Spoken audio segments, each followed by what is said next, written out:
Here we are looking at our third of the 5 good emperors. So there was Nerva, who we didn't talk about, and then there's Trajan, and now Hadrian.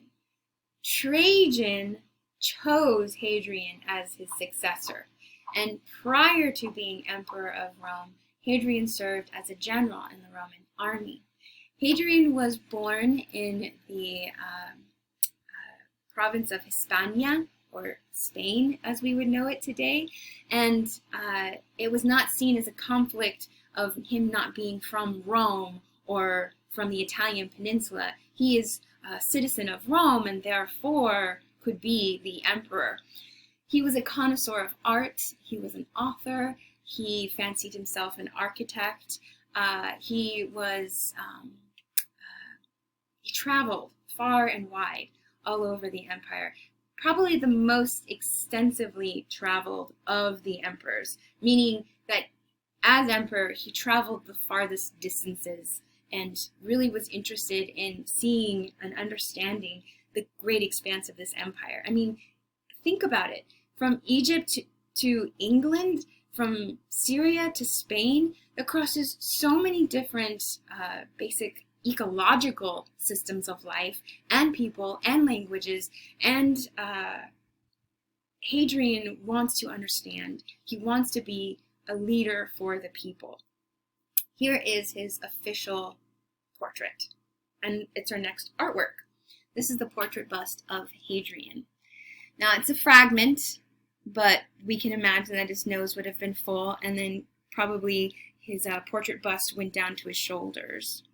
So now we've done this before. We've seen official portrait busts of leaders.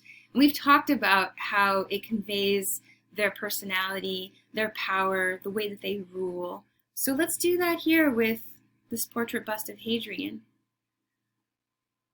How old is he? He's mature. Give me some ages. How old do you think he is? Late 30s, okay.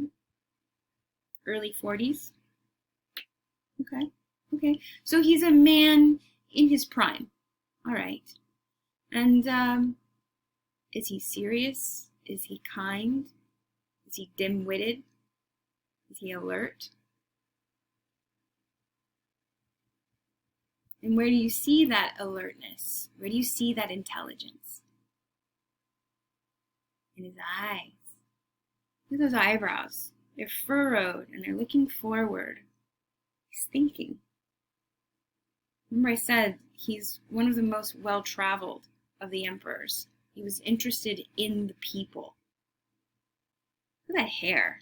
Oh, look at the curls. Look at this beard. Look at this sexy beard. Okay, honestly, I have a crush on him. He's so cute. Look at the cheekbones. Cheekbones for days. He's got this curly beard and this kind of mop of curls on his head. Look at that neck. He's looking out. He's activating the space, right? He's looking forward and he's also scanning. The hairstyle he has. We haven't seen any Roman emperors with this mop of curls. You know the last time we saw this kind of mop of curls? The Greek world. Beards, too. And that's not an accident. Hadrian was obsessed with the Greek world. His boyfriend is Greek. Yes. So he he wanted to embody the sophistication of the ancient Greeks. Philosophers like Socrates and Aristotle and Plato. Hadrian looked up to those figures. And so he made himself not look like, but embody the same kind of idea of a philosopher as we see in the Greeks. In fact, that is what I want you to write down. Beard equals philosopher. Are you writing it down? Because visually, what we're going to see in this class is that figures, men, who wear beards are often trying to show themselves as dignified thinkers of hard thoughts, right? And, oh, you got your beard and you're thinking of things, and this mop of curls too on his hair and his head. Long hair, long beard. It's a visual tool of showing a philosopher. The reason it's used as a tool is because of the Greeks, because so many of the Greeks that we learn about in history did have long curly hair and these big bushy beards. And even the warriors, remember our beautiful Riachi warrior? So it's not an accident that Hadrian has depicted himself in his official royal portrait to echo the Greek philosophers. In fact, historians looking back at Roman art see that Hadrian really set like a male fashion for beards. It's not that Romans didn't have beards before that, but we see a lot more beards, men wearing beards in portraits and in statuary after Hadrian. He made beards fashionable. He made them sexy. I emphasize this because I want you to remember philosophers are wearing beards and this long curly hair, but also in comparison to an earlier official imperial portrait, Augustus. Remember last week we were looking at Augustus of Prima Porta, and we were talking about how he exemplifies the early empire, a young soldier with a senator's robe. This comparison of the early empire and the high empire is it's just a perfect comparison, because what we see in the early empire is the emperor representing youth and strength and a soldier. And now, after hundreds of years, the empire is more mature, and so is the emperor.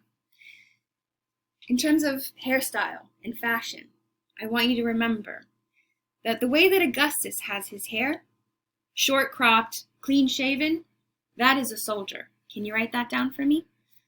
Short cropped, clean shaven, soldier. Why? Because soldiers don't need to fuss with their hair. Just clip it off, shave off that beard. I don't have time to fuss with it. So soldier, short cut, clean shaven, Augustus. Philosopher, Hadrian, longer hair, beard. It's for thinking, it's for mulling things over. If we think about these as official portraits of the empires, what we see is a young, militaristic empire and a mature empire that is trying to solve problems, maintain, trying to figure out how best to keep this empire together. Not something that Hadrian had to do, because at this time, with its borders at its largest expanse, Hadrian was dealing with a lot of tension along the borderlands with enemies and with former enemies, and these peace treaty negotiations, any kind of disease or rampant famine or flooding that was happening was going to be largely affecting, or would be affecting the larger empire, because each part of the empire must help and support the others. So in Hadrian, we see a problem solver. If there's a problem over here, it's going to be affecting the people over there. And how do we maintain this harmony? A philosopher. Now, I like this exercise of looking at the empire through its royal portraits, and we're going to do it again in this week's lecture.